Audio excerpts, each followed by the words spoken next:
people, welcome to World of Blue K Jazz Dance.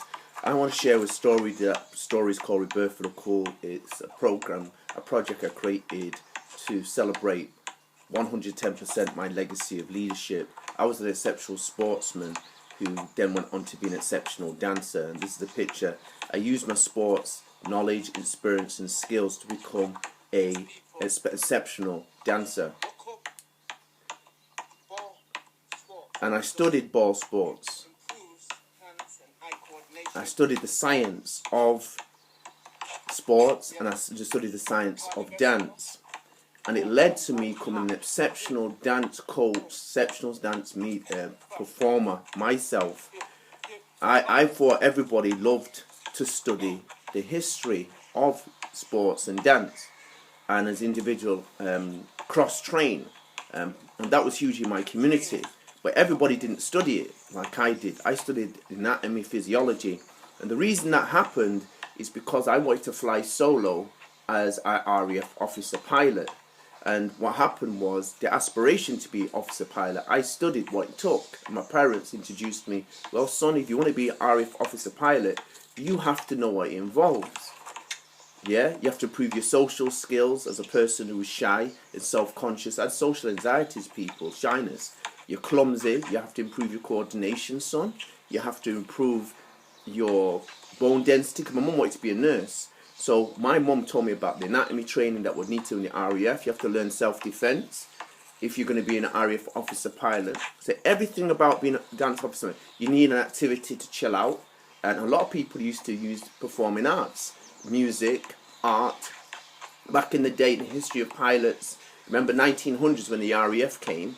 Yeah, and that's the same time when the 1900s when jazz came. Do you understand? At the same time. So RAF officer pilots, what they used to do to chill out, they involved themselves in music, dance, theatre, going to the theatre. But they loved dancing was one of their primary tools, as well as sports was a way to release stress.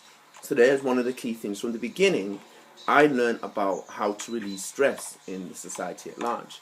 Now what happened was, I came up into this world for 41 years. I never knew I had dyslexia.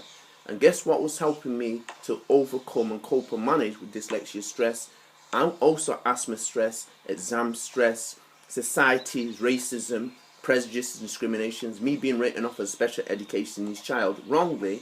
I was identified as a slow learner with a low IQ. So I did the IQ test and said, boom, this child cannot learn, cannot lead, can't manage. So I was written off. I never got any opportunities to lead, but I created them opportunities. I forged them opportunities through sports.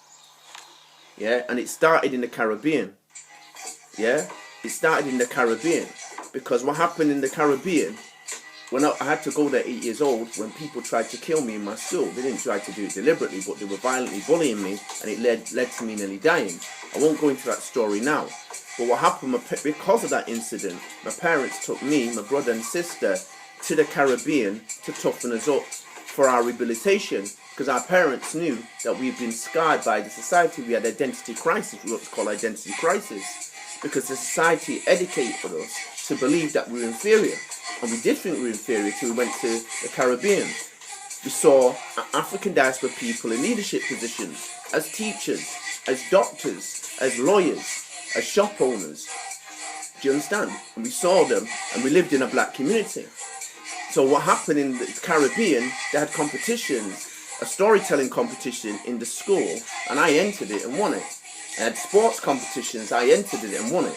So basically, boom, as an individual, I recognized that I was good at something, because in my primary school, we had no competitions yet. So when I went to grader, I met a martial arts teacher. He taught me, and I changed the role. And funny, I changed the occupation I wanted to do, because I wanted to be a barrister and be a dance entertainer, chilling out. But then when I went to the Caribbean, I got to see a cockpit, and I decided to be a pilot. Then I started to find out there was found in Grenada, there was black pilots in the war, and there was African American pilots. There was people I could study. If you want to learn about being an aviator, there was RAF officer pilots that were African diaspora, from Africa, from Asia. I didn't know about this because our school never taught us anything about this. They taught us a miseducation. In Britain was the black and white minstrel show. was on television that was belittling black people. You know what I'm saying? But I said sports was central to me overcoming the challenge I had with dyslexia, because when you're in the dance world, contemporary dancer, people don't even play sports. Too worried about their legs. I came from cross training. Cross training is what I learned. So when I met the guys, they still want to be, And one of the key things, I never gave up sports, because that was the way, what happened, that's where I socialized with my friends. So what happened, amazing story, how dance and sports played a key role for me in my life to overcome dyslexia. I was unaware I had dyslexia for 41 years.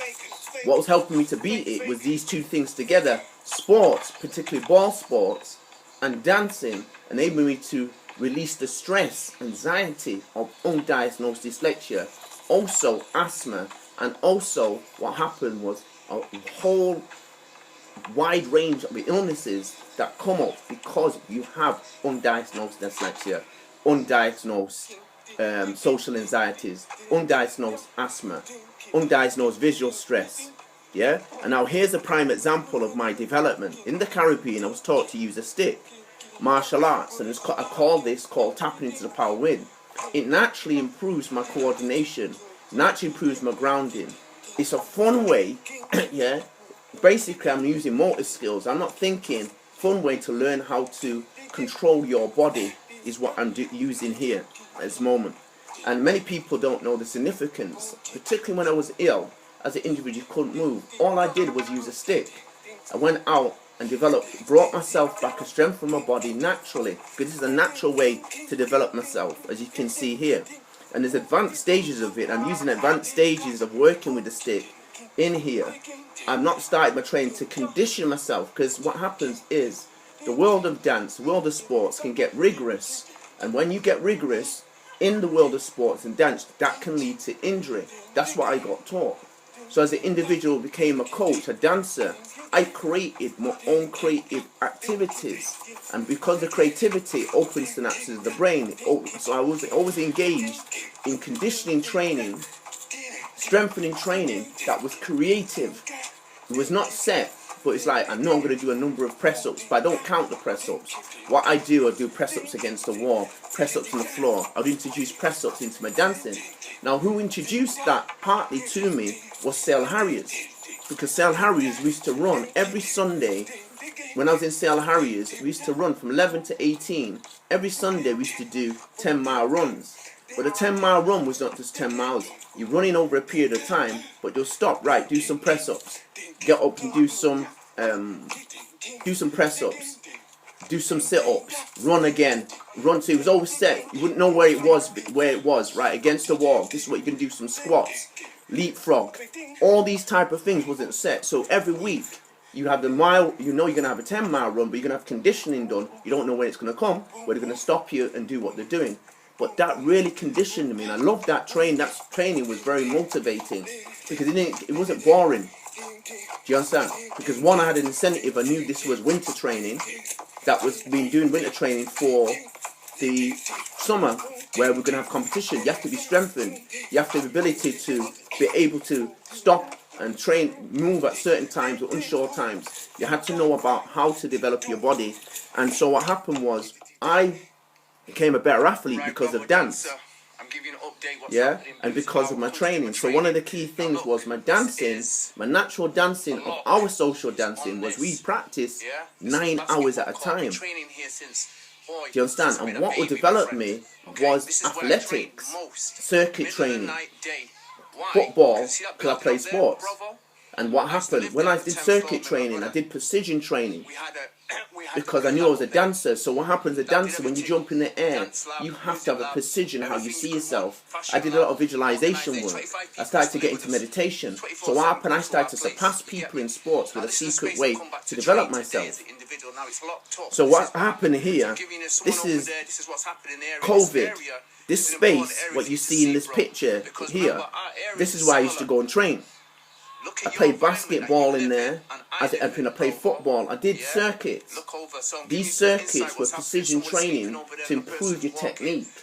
So one of the key things in the dance, you can see this picture is a technical picture of my amazing agility, of my amazing power, my amazing dynamicness. And what happened was, it looks easy, but thousands of hours of running, thousands of hours of gymnastics, thousands of hours of weights, thousands of hours of meditation, thousands of hours of reading books around anatomy, physiology, thousands of hours of dance science training. Now what's a beautiful story is, what do you do as a dancer to relax and beautiful chill out as an individual? Well, I've always done art. My dad did art. Art improves your concentration and takes down your heart I said rate. to people, many of the dancers were the leading So the artists key things, the and three sports things I had people was in the community, arts and in designers, every area, martial arts, performing arts, experimental arts. I engaged in to improve my concentration, to improve my artistic ability, creative ability, analytical thinking, creative approach, inquiry mind. Dance is the mother of all arts. If you do dance, you will engage all other arts. But if you engage other arts, you will not engage dance. Because it's prejudices. So one of the key things I learned as a dancer in the UK, me being dancer made me more open to other arts. Filmmakers are not dancers, but dancers are filmmakers and interested in film. Actors are not dancers, and they have prejudices against dancers. But dancers are actors. Dancers are filmmakers, dancers are photographers, dancers are fashion designers, dancers are visual artists, do you understand? Because dance makes you open, or some dance I should say, makes you open to the arts. One thing about dance, it's the mother of all arts. Film is not the mother of all arts. Drama is not the mother of all arts. Visual arts is not the mother of all arts. How many visual artists do you know that dance? But how many dancers do you know that do visual arts? Loads. Because they see it as a part of empowering them as an artist. Can you see what I'm saying? Right. So the beautiful thing for me was my father and mother got me into art and design from a baby. So what happened was, I was already basically had the training to be a professional dancer, what it takes to be a professional dancer. My parents taught me about manners, they taught me about courtesy, they taught me to have respect for others, respect for myself, to have discipline for what I needed to do as an individual. And in my home, this is a prime example, I got statues like this. And what happened was, as an individual, in my home as an individual, I had loads of films. So I got access to seeing dance, professionalism on television. We saw it all the time. Once you saw musicals, you saw films, you saw stories, I saw cabaret. That is part of the work a dancer has to do. He has to observe dance, or she has to observe dance in a variety of ways. And so what happened was, and a wide range of dance. So me growing up from 1960, you seen the television, from the 60s to 2020, how much dance have I seen? I've seen a lot of dance. And as a dancer, you need to see dancers to see the technique, the way they're performing. You need to see a wide range of ways. You have to expand your horizons of how you learn, train and develop, and it's changed. And constantly, what was happening was, with dance, new keep fit activities have taken place, because to be a professional dancer, people don't know, they do the cardiovascular training outside of the dance studio, because dance is an anabolic activity. It's not an aerobic activity. So dancers are responsible for going swimming. Dancers are responsible for doing athletics, whatever. They had to do something in harmony with the dancing that they were doing. Now, I was lucky in my context, because what happened was, my dance is more raw in its development. It's not impinging on, I want to have a certain type of line. Yeah, like ballet. But I did ballet because I wanted to become a stage jazz dancer. But what happened was, I wanted to develop my own style of thinking, learning and development on stage in my own theatrical productions, or my dance theatre productions. Stage jazz didn't work for what I wanted to say, because I became a person who wanted to use dance as an activity for social commentary. And people got that. And so what happened was, my openness to dance opened me to different new ways of learning, thinking, development. And most importantly, the knowledge of studying the pioneers of dance is what opened me up to understand I need to develop my own style, learning, thinking, and development.